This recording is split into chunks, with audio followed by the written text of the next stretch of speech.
Makers are seeing all of these new UV printers coming to market right now, and everyone's asking the same question. Will this machine pay for itself? That's the wrong question to start with. The real question is, can you keep it fed? Because a UV printer that sits idle costs you money even when it's not printing anything. I've had my UV Make E1 for 6 months now. I've got real numbers, real mistakes, and I'm going to walk you through all of it so that you can figure out if this machine actually fits your shop or if it's just going to fit on your shelf instead. My simple builds, we make it just for you. So let's start with the obvious question, the one everybody's actually asking in the forums. Does this machine pay for itself? And let's show you with one simple design. I run a 12 by 19 inch plywood sheet and produce 8 ornaments per sheet. All in cost comes out to about $1.50 a piece once you count the material, machine time, ink, and packaging. I sell those for $12 each or 3 for $30 as a bundle. That's real profit per ornament, and I'm going to show you exactly how many of those it takes to pay off the machine itself. But if that's the only math that you do before buying one of these, you're missing the part that actually determines whether you succeed or lose money long term. Here's the thing nobody selling you this machine wants to lead with. This isn't like a regular printer sitting on a shelf that you can turn on when you need it. UV printers, and I mean all of them, not just the E1, are built around a constant ink workflow. The print heads, the white ink especially, they're designed to be used regularly. Let them sit and you start dealing with clogs, ink settling, wasted cleaning cycles, and sometimes damaged components. This is why you've probably noticed that these manufacturers are rolling out with features like vacation mode, auto maintenance cycles, ink recirculation systems. The Eufy Make has some of those, and if you're going to see you're going to see it on the newer machines hitting the market too also.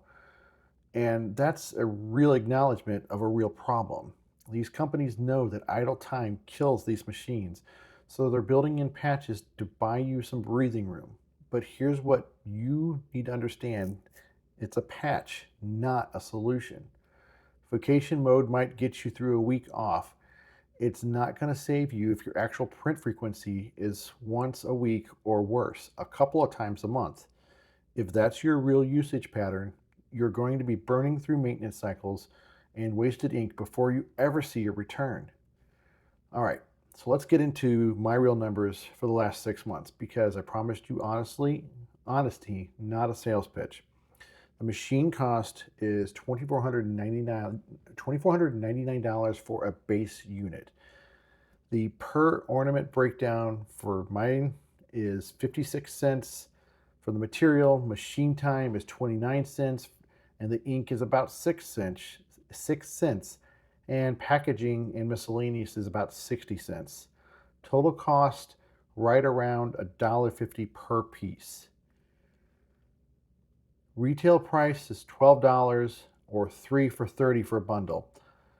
The profit per ornament is $10.50 for a single sale, $8.50 for a bundle sale with a margin of roughly 87%.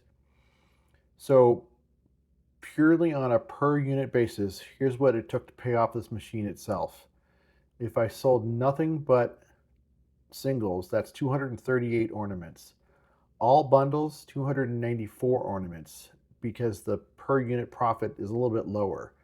Realistically, I sell a mix of both. So blending it at around 70% bundles and 30% singles, it lands around 275 ornaments to fully pay off the printer. That's the number everybody wants, but stick with me because that number by itself is misleading. Paying off the purchase price is the easy math. The harder question is whether you can sustain that print volume week after week, month after month, without the machine sitting idle between orders. Because every day it sits idle, you're just losing potential income. and you're actively risking the health of the machine. So here's how I would actually break down this for you. 275 ornaments sounds like a lot until you spread it across months of steady selling, printing multiple times a week. If you're running an active shop at that pace, the E1 pays for itself and then some. My numbers prove that. But if you're a casual crafter who wants to make something once in a while, gifts, personal projects, maybe a handful of Etsy sales a month, that same 275 unit target could take you about a year or more to hit. And the machine sits idle between orders the whole time. You need to be honest with yourself that this machine is going to punish you for not using it enough. So, what should you actually do if you're that occasional use category? Here's a couple of options. And I'm going to be honest, it's not in favor of the UV printer. Sublimation is a much more forgiving process if your volume is inconsistent. The blanks, the printer setup, they don't punish you for idle time the way the UV does. Or, honestly, outsource it. There's plenty of makers, myself included, who can run UV prints for you on a per order basis so that you get a product without owning the machine that's going to sit there depreciating between projects. So, can you justify a UV printer? Well, if your shop or your project list can realistically keep this thing running several times a week, then yeah, the numbers back it up. And I've shown you mine to prove this. If you're printing once a week or less, I'd hold off and look at sublimation or other options instead. This isn't about talking you into buying one. It's about making sure that you don't end up with an expensive shelf ornament. Be honest about your print frequency before you buy.